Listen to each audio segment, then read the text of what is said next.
Hello there. Every decade seems to have its favorite genre, and action being this decade's. But what is problematic is the extreme callback value, neither from the storylines nor the subplot standpoint, but just by the look itself. Prashant Neel's latest release Salar uses the same or almost similar color palettes as those used in his previous ventures. Simultaneously, most of these action-packed, high-octane supposed thrillers don't seem to offer anything worthwhile, while the makers of these ventures are rolling in dough. Are we as audience subjected to monotonous movies? Is this all we get to see in the mainstream moving further? Can one still expect a movie from a different genre to do magnanimous numbers at the box? Well, let's have a discussion. So be sure to stick around till the end. Portray a negative character, forget about grey, be negative, but have that responsibility that eventually people will not start emulating you, considering it heroic. कि ये तो heroism है, तो मैं इसको copy करूँगा. That is scary. It's all skittles and wine up until one particular genre seems to have taken over the entire world, and at some point it gets tiresome. That's exactly what's happened in the recent past, where the cinemas don't seem to go weak without a biggie. But the main problem doesn't arise just then. It does when the masses start barging in huge numbers to those movies that they personally adore and quite literally disregard the rest. I watched Dangi theatrically recently and I did like the movie. Of course, far from being Rajkumar Hirani's best, but it was definitely good. And amidst all of the brouhaha out there, it allowed there to be a soothing watch with a few chuckles along the way. But rather than appreciating it for the positives, I see an assemblage out there emphasizing on the underwhelming aspects of the same. Being a movie analyst, I adhere to a specific way in which I review a venture. If I thoroughly enjoy and adore a version, I'll be sure to point out the flaws and vice versa as well, unless it's a venture like Adipurush. Well, even that had minute positives, what am I saying? But the point being, discarding ventures entirely, looking at releases as clashes has been a thing carved on stone in the recent couple of years. We all love friendly clashes, don't we? But the fun walks out of the hallway when things get absurd. Are the filmmakers out there milking the entire action genre now because it will highly likely get you some good numbers?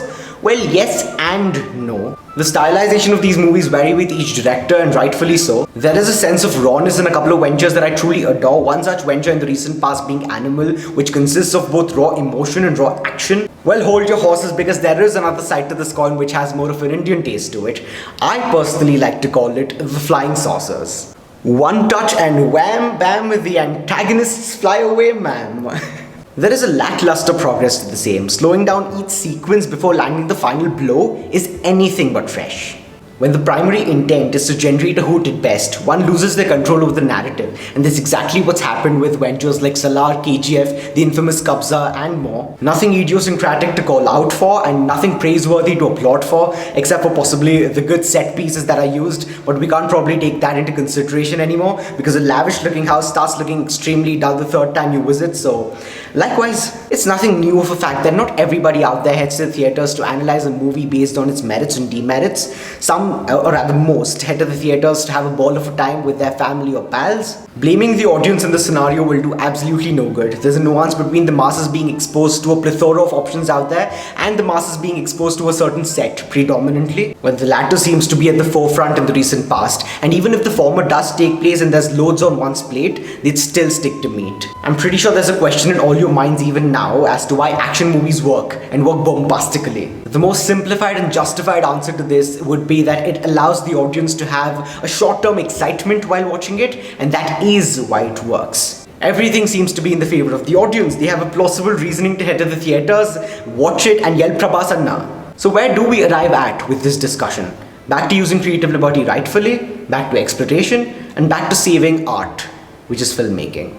With whatever I've spoken up until now, I definitely don't mean to disregard any of the mentioned ventures or the genre as a whole. It is just how things have transpired in the recent past, and how simultaneously the masses seem to be accepting the entire genre of the decade thing. Nevertheless, I truly am hopeful for the nuanced ventures, not just Indian but global, to gain some attention and watchers. Before I leave, a special mention to I Love Lizzie, a Philippine movie that is extremely subtle, grounded, and definitely has my heart. All of you all watching out there, don't restrict yourself to just this.